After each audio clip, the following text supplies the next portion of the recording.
Bonjour, nous poursuivons avec cette séquence sur la communication du terrorisme, la mise en scène du terrorisme, notamment dans son espace visuel.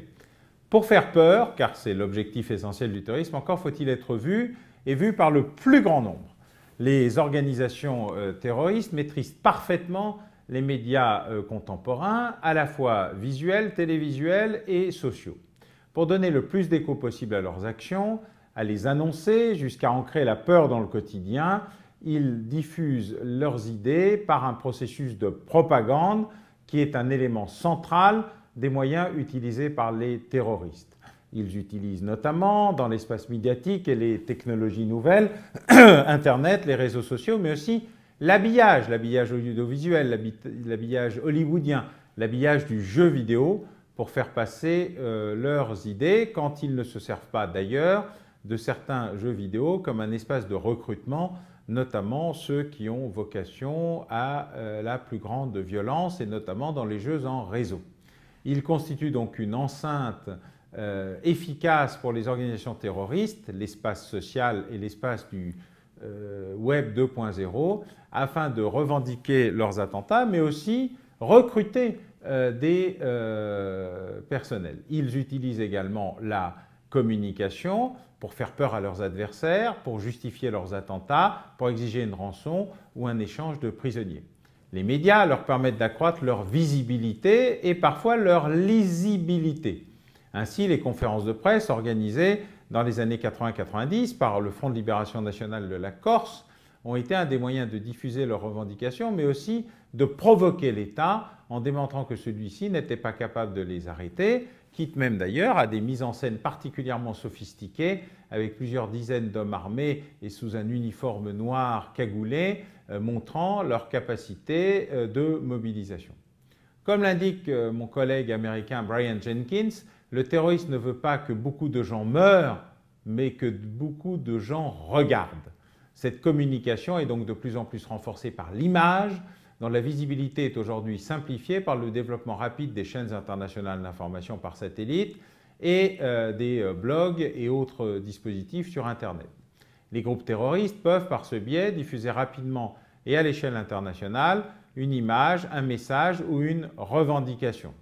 Ils utilisent d'ailleurs ces dispositifs à la fois pour valider ce qu'ils font, qui ils sont, et pour donner un certain nombre d'indications, quitte même d'ailleurs à provoquer par la barbarie absolue d'un certain nombre de leurs actions les États directement concernés.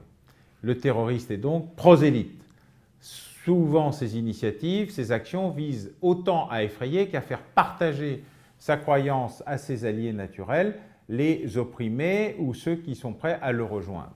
Car le but des organisations terroristes est aussi d'attirer le maximum de partisans, de sympathies, de créer de nouveaux adeptes afin de faire grossir leur rang et de créer une véritable force armée susceptible de faire pression sur l'État, soit en allant sur place, soit en intervenant au plus près. Pour certains groupes terroristes, l'action est plus efficace que les discours car elle marque plus durablement les esprits. C'est notamment ce que certains anarchistes avaient baptisé la propagande par le fait à la fin du XIXe siècle. Pour ce qui est de l'islamisme radical, le développement des moyens de diffusion comme les antennes paraboliques permettent non seulement de diffuser en Occident le point de vue du monde arabe sur la situation, mais aussi de diffuser les messages d'organisations terroristes. Certaines chaînes leur apportent une aide précieuse et certaines organisations disposent de leurs propres unités de production. C'est d'ailleurs le cas de ce qui reste d'Al-Qaïda ou du califat État islamique, Daesh, ISIS, quel que soit le nom qu'on veut bien lui donner, qui diffuse à la fois des vidéos, des messages et qui laisse en ligne un nombre considérable d'éléments d'information à la gloire du califat sur le modèle de reportages de scènes d'information en continu ou de jeux vidéo montrant les effets d'opérations d'attentats ou d'attaques ciblées ou kamikazes.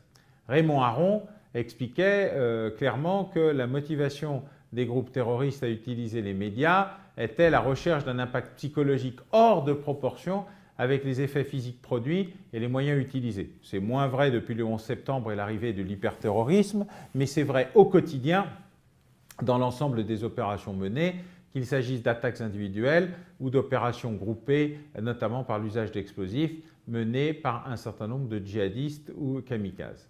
Internet permet également aux groupements terroristes de s'organiser. Ils peuvent ainsi disposer d'une messagerie interne à mettre en place des recrutements. Ces derniers sont largement facilités par le réseau qui constitue pour eux un véritable moyen d'endoctrinement, notamment par la mise en ligne des discours radicaux et surtout des vidéos les plus impressionnantes.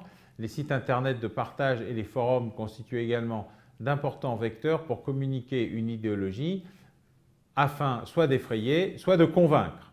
Les actes terroristes sont de plus en plus revendiqués par la mise en ligne de vidéos sur internet et l'utilisation de courriers électroniques.